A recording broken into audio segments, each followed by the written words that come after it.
Good morning to everyone else. आज के lecture में हम फिर से कुछ बेसिक क्वेश्चन देखेंगे जो कि आपको हर एक कम्पिटिटिव एग्ज़ाम में और 11th-12th के आपके क्वेश्चन में भी देखने को मिलेंगे। तो ठीक है, आज लेक्चर को स्टार्ट करते हैं।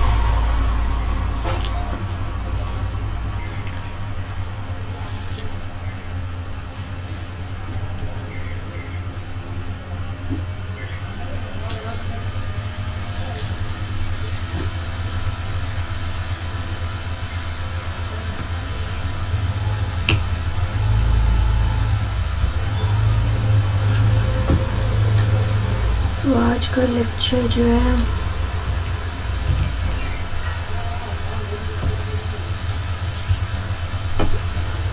तो पहले तो मैं आपको बताऊं कि क्या होती हैं सेल्स, कितने तरीके की सेल्स होती हैं। तो सेल्स पे अगर हम देखें तो सेल्स आपकी जो होती हैं वो होती है, एक आरबीसी होती है आपकी, है ना, और कुछ होती हैं डब्ल्यूबीसी होती हैं, डब्ल्यूबीसीज। आरबीसी के बारे में आपको बहुत बार बता चुके हैं कि आरबीसी जो है वो 7 माइक्रोमीटर डायमीटर की होती है और दूसरी चीज़ जो होती है वो आरबीसी बाइकॉन्केव नेचर होती है। नेचर जो होता है उसका बाइकॉन्केव होता है।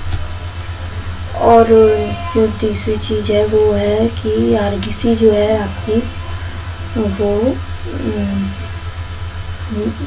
नॉन न्यूक्लिएटेड होती है, मतलब कि उसमें न्यूक्लियस नहीं पाया जाता है। ऐसा इसलिए होता है क्योंकि अगर उसमें न्यूक्लियस पाया जाएगा तो वो जो ऑक्सीजन है आपकी उसको अपनी सेलुलर एक्टिविटी में यूज़ कर लेगा, और आरएनए बनाने में, डीएनए बनाने में और राइबोसोम बनाने में। तो अगर उसमें न्यूक्लियस होगा तो वो सारी O2 को अपनी सेलुलर एक्टिविटी में यूज करेगा, पर अगर उसमें न्यूक्लियस नहीं है तो वो सारी O2 आपकी टिश्यूज़ को ट्रांसपोर्ट होगी। इसलिए उसमें जो मैच्योर आरबीसी होती है उसमें आपका नहीं पाया जाता है न्यूक्लियस। ये सारी चीज़ बेसिक बातें हैं जो आपकी आरबीसी में उनके में बताई जाती हैं। अगर डब्ल्यूबीसी में आए तो डब्ल्यूबीसी में न्यूक्लियस पाया जाता है, मतलब कि यहाँ पे जो है वो सारी की सारी आपकी सेलुलर एक्टिविटी होती हैं। और इसमें ग्रेन्यूल्स कुछ पाए जाते हैं। इन ग्रेन्यूल्स की वजह से ये कुछ ग्रेनुलोसाइट्स होती हैं और कुछ एग्रेनुलोसाइट्स होती हैं। जिनमें पाया जाता है उनको ग्रेनुलोसाइट्स कहते हैं, और जिनमें नहीं एब्सेंस होता है उनको एग्रेनुलोसाइट्स कहते हैं।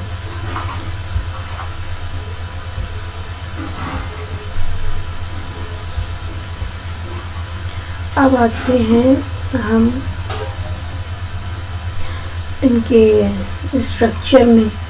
तो जब आपकी आरबीसी होगी तो कैसी दिखेगी और जो आपकी डब्ल्यूबीसी होगी वो कैसी दिखेगी। तो आरबीसी जो है वो आपकी राउंड शेप होती है, बताइए, बाइकॉन्केव नेचर होती है, बीच में कुछ धसी हुई और अगल बगल थोड़ी सी मोटाई लिए हुए। अगर आप इसको माइक्रोस्कोप से देखेंगे तो ये इस तरीके की दिखाई देगी। साइड व्यू पे आप देखोगे इसको तो ये आपको इस तरीके की दिखाई देगी, और सरफेस व्यू पे देखोगे तो इस तरीके से दिखाई देगी। साइड व्यू पे साइड से देखेंगे आप तो ऐसी, और सरफेस व्यू है जो इसका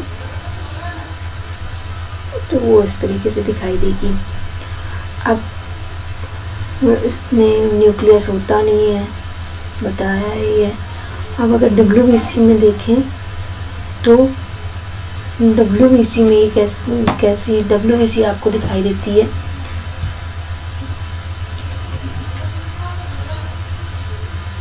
WBC भी आपकी राउंडेड स्ट्रक्चर होती हैं।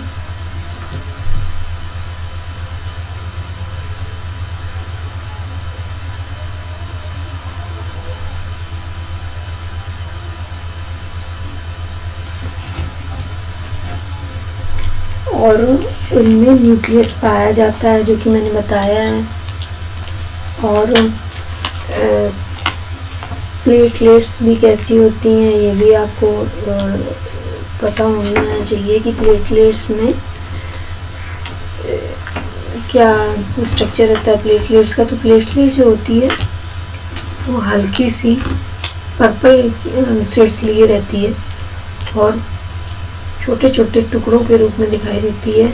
राउंडेड भी हो सकते हैं और कोई शेप भी लिए हो सकते हैं। इसी तरीके से आपकी जो WBC होती है उसमें आपकी कुछ WBC जो होती हैं वो ग्रेन्यूल्स लिए होती हैं और कुछ जो होती हैं वो एक ग्रेन्यूल्स, मतलब उनमें कोई भी कण के तरीके का स्ट्रक्चर नहीं पाया जाता है।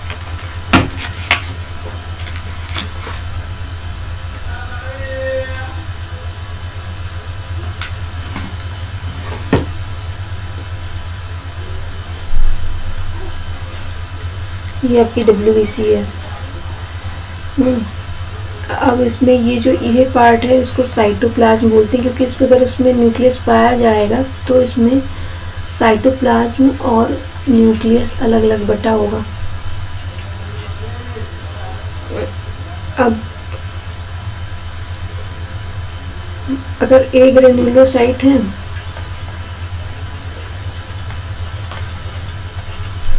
तो ये दो तरीके की होती हैं और वो है आपकी लिम्फोसाइट्स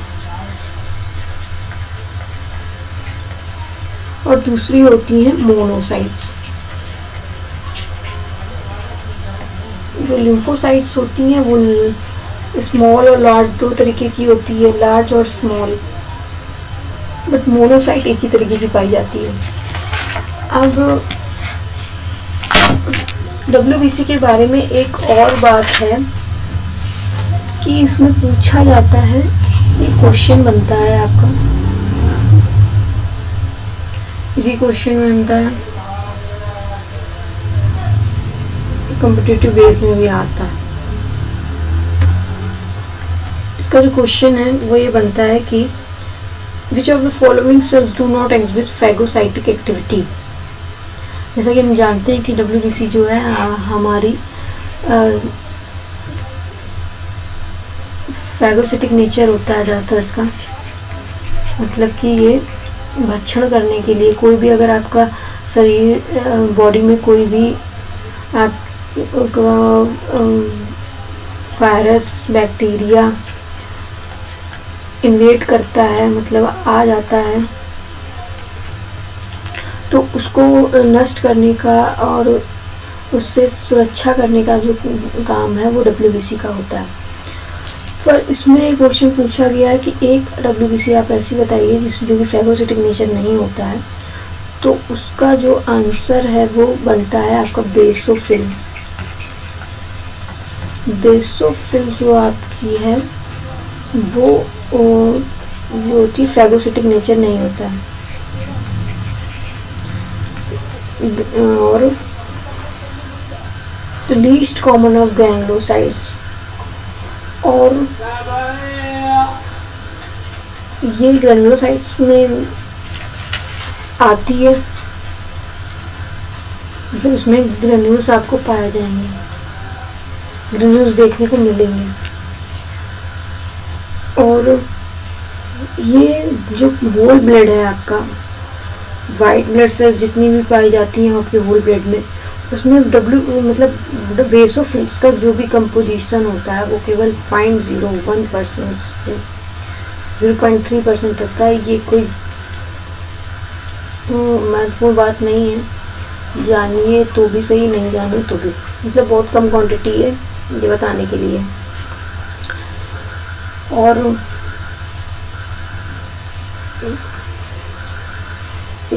ये बात इसमें और ऐड है कि ये specific kind of inflammatory reaction में यूज़ होती है, मतलब कि ये आपकी ज़्यादातर तभी आपकी आती है सेंसिटिव केस में जब आपको कोई इन्फ्लेमेशन का केस है आपकी बॉडी में,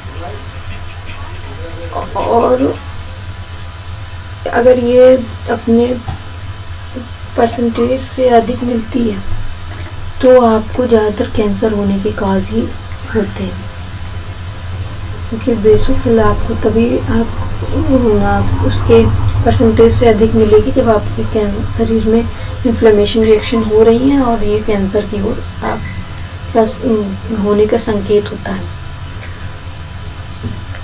और इसमें कुछ एलर्जिक रिएक्शन भी होती हैं इसके बढ़ने पे। और जो एक और की सेल्स है जिसको कि हम मोनोसाइट्स के नाम से जानते हैं, ये भी WBC में आती है।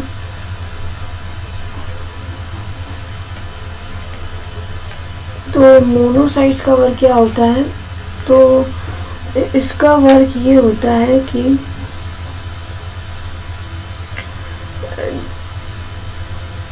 ये जब आपके ब्लड में रहती है तब तो ये मोनोसाइट फॉर्म में रहती है, और जब ये ब्लड से आपकी टिश्यू में पहुंचती है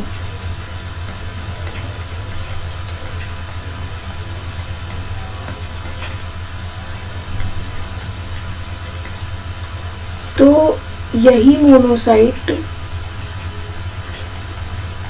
आपकी मैक्रोफेज में कन्वर्ट हो जाती है, और ये मैक्रोफेज फैगोसिटिक नेचर की होती हैं, फैगोसाइटिक नेचर की होती है। क्वेश्चन बनते हैं जो मैं साथ में बताती जा रही हूँ, और दोबारा रिवाइज भी करवा दूँगी कि मैंने आज के लेक्चर में क्या क्या बताया है। तो पहली चीज़ मैंने आज के लेक्चर में ये बताई है कि RBC और WBC में क्या डिफरेंस होता है, और दूसरी चीज़ मैंने ये बताई है कि कौन सी जो WBC है वो फैगोसिटिक नहीं होती है, फैगोसाइटिक नेचर नहीं होती है। और तीसरी चीज़ मैंने अभी जो रिसेंट अभी बताई है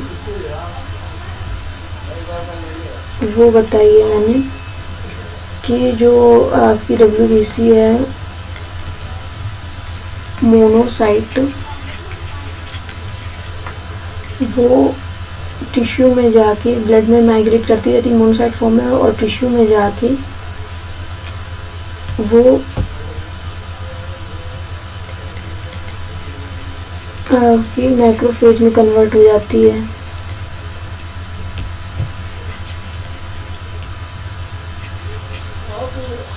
मैक्रोफेज में कन्वर्ट हो जाती है।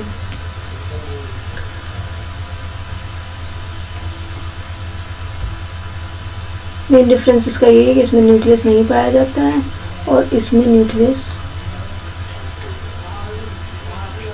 पाया जाता है।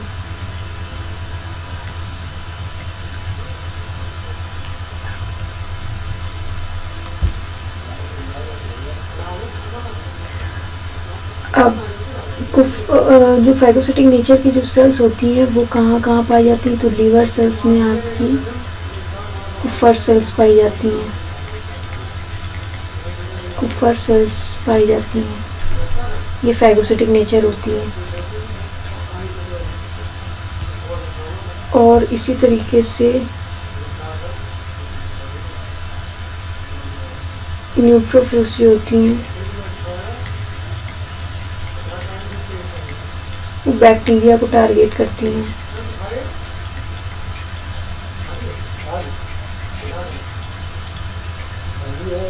और या फिर बैक्टीरिया फंजाई को टारगेट करती है।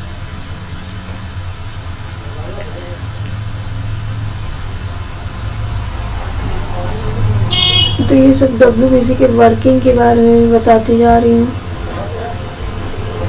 और उनके स्ट्रक्चर के बारे में बताती जा रही हूँ, उनके डिफरेंस के बारे में बता रही हूँ कि कौन कौन से जो WBC है वो क्या, वो कैसी दिखती है। तो ग्रेनुलोसाइट्स और एग्रेनुलोसाइट्स के बारे में तो आपको पता ही चल गया है कि कौन सी जो होती हैं वो ग्रेनुलोसाइट्स होती हैं और कौन सी जो होती हैं वो एग्रेनुलोसाइट्स होती हैं। तो ग्रेनुलोसाइट्स में वो आती हैं आपकी स्नोफिल्स, बेसोफिल्स, न्यूट्रोफिल्स, और बस यही 3 आती हैं। और एग्रेनुलोसाइट्स में आती हैं आपकी लिम्फोसाइट्स और मोनोसाइट्स। तो ये याद रखना बहुत ज़रूरी है, क्वेश्चन बहुत आता है आपके इंटरमीडिएट लेवल पे हो चाहे आपके कंपटीशन बेस्ड पे हो। ये क्वेश्चन बहुत आता है कि कौन सी WBC हैं जो ग्रेनुलोसाइट्स हैं और कौन सी WBC हैं जो एग्रेनुलोसाइट्स हैं। इसी तरीके से जो दूसरा क्वेश्चन बनता है वो ये रहता है कि न्यूक्लियस किस तरीके का दिखता है। तो स्नोफिल्स का जो है वो दिखता है आपका स्पेक्टिकल से,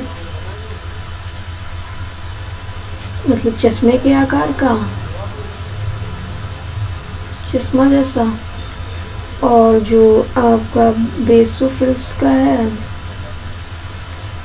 वो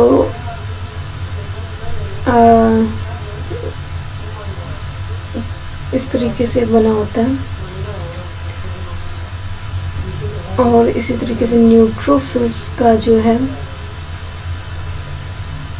मैं अभी क्लियरली आपको डिफाइन करूँगी कल वाली क्लास में कि विद पिक्चर कि किसका स्ट्रक्चर कैसा दिखता है। अभी मैं रफली बता रही हूँ आज के लेक्चर में 3 to 5 लोग में डिफाइन होता है ये। और लिम्फोसाइट्स का जो है वो राउंडेड शेप में होता है। ओके, आज के लेक्चर में जो मैंने कुछ टर्म्स सिंपल बताए हैं उनके बारे में आप पढ़ें। आप RBC और WBC के डिफरेंस के बारे में आपने जो भी चैप्टर आप पढ़ते हैं चाहे इंटरमीडिएट पे हो और चाहे कंपटीशन के बेस्ड पे हो उनके बारे में थ्योरेटिकल नॉलेज कुछ पढ़ें। उसके बाद मैं कुछ क्वेश्चन बताऊंगी और कुछ आप इनके स्ट्रक्चर के बारे में पढ़ें, इनके लाइफ स्पान के बारे में पढ़ें, इनकी वर्किंग फंक्शन क्या होता है ये पढ़ें। बाकी कल वाले लेक्चर में मैं इसके आगे का डिफ़ाइन करूँ।